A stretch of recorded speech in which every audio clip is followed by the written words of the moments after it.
Chama cha Demokrasia na Maendeleo Chadema kinalaani vikali kitendo cha kuzuiliwa kwa mwenyekiti wa chama taifa Mheshimiwa Tundu Lissu kuingia nchini Angola ambako alipaswa kushiriki mkutano muhimu kuhusu masuala ya demokrasia. Mbali na Mheshimiwa Lissu, viongozi wengine wa upinzani kutoka Tanzania, Kenya, Uganda na nchi zingine wamezuiliwa kuingia nchini humo bila maelezo ya msingi. Tunafuatilia kwa karibu ili kubaini sababu za zuio hili na kuhakikisha haki za kidemokrasia za viongozi wa upinzani zinalindwa kwa mujibu wa sheria za kimataifa. Imetolewa leo Jumatano tarehe 13 Machi ya mwaka 2025 na Brenda Lupia, mkurugenzi wa uenezi na mawasiliano Chadema.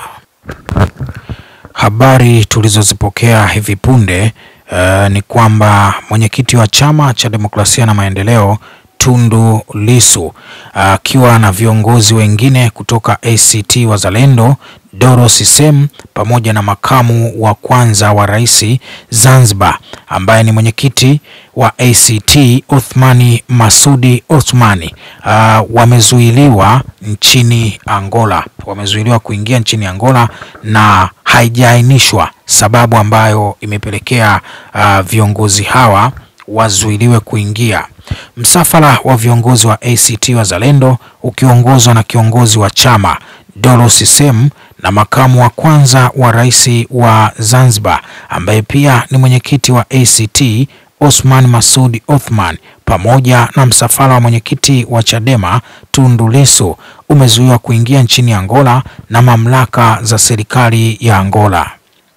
Taarifa iliyotolewa na katibu wa mambo ya nje na ushirikiano wa kimataifa wa ACT Mwanaisha Mdeme leo Machi 13 ya mwaka 2025 imesema viongozi hao wanashikiliwa katika uwanja wa ndege wa Luanda na hati zao za kusafiria zinashikiliwa. Serikali ya Angola bila kueleza sababu yoyote imetoa amri ya viongozi hao kurejeshwa nchini Tanzania. Viongozi hao waliwasili Angola kushiriki mazungumzo ya jukwaa la demokrasia Africa as a Platform for African Democratic, yaani PAD, yaliyoandaliwa na taasisi ya The Brain Trust Foundation, yaliyopangwa kufanyika kuanzia Machi 13 hadi Machi 16 ya mwaka 2025, ambapo mbali na viongozi hao, viongozi wengine zaidi ya 40 kutoka nchi mbalimbali za Afrika ambao pia walikuwa wanahudhuria mkutano huo wamezuiliwa na serikali ya Angola.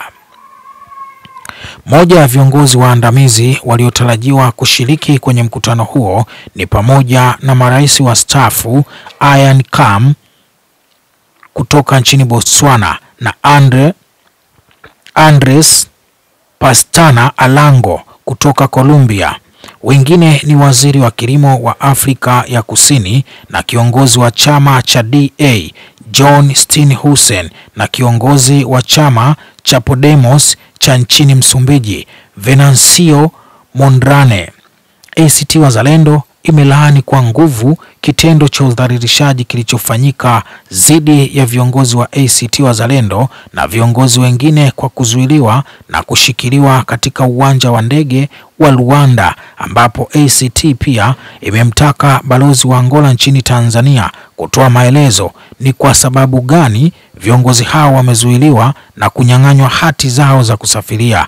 Tunaitaka Wizara ya Mambo ya Nje na Ushirikiano wa Afrika Mashariki imuite na kumhoji balozi wa Angola nchini juu ya kadhia hii, na tunatoa wito kwa serikali ya Angola kuziacha mara moja hati za kusafiri za viongozi wetu waliozishikilia na kuwaruhusu kuendelea na ratiba yao nchini Angola. Mambo ni moto kweli. Mambo ni moto kweli. Habari nyingine ambayo inaendelea hivi sasa, waziri wa afya Jenista Mhagama amesema Tanzania imefanikiwa kudhibiti ugonjwa wa mlipuko wa Marburg na ameutangazia umma wa Watanzania kuwa ugonjwa huo umeisha kutokana na kutokuwepo kwa mgonjwa mwingine yoyote tangu mgonjwa wa mwisho alipopatikana Januari 28 ya mwaka 2025 na hadi kufikia Machi 11 ya mwaka 2025, siku 42 zimepita. Waziri Mhagama amesema hayo leo Machi 13 ya mwaka 2025 wakati akiongea na waandishi wa habari wilayani Biharamulo, Kagera, ambapo amesema siku 42 zimepita tangu mgonjwa wa mwisho alipofariki na kisayansi Tanzania inakidhi vigezo vya kutangaza kuwa mlipuko huo umeisha. Tarehe 20 Januari ya mwaka 2025, Rais Daktari Samia Suluhu Hassan aliutangazia umma na jamii ya kimataifa juu ya uwepo wa mlipuko wa ugonjwa wa Marburg uliotokea katika wilaya ya Biharamulo mkoani Kagera. Naomba nichukue fursa hii leo tarehe 13 Machi ya mwaka 2025 kuutangazia umma na jamii ya kimataifa kuwa sasa Tanzania haina mlipuko wa ugonjwa wa Marburg.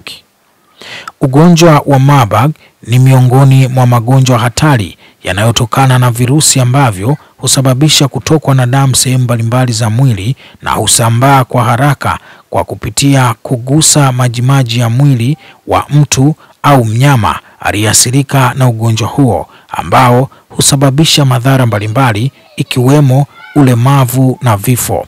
Waziri Mhagama amewakumbusha Watanzania kuchukua tahadhari kwa kuwa nchi zinazotuzunguka zinaendelea kukabiliana na magonjwa ya mlipuko ikiwemo Mpox na Ebola. Hivyo Tanzania pia ipo kwenye hatari kutokana na mwingiliano wa shughuli za kijamii na kiuchumi pamoja na uwepo wa mipaka ya moja kwa moja baina ya nchi hizi.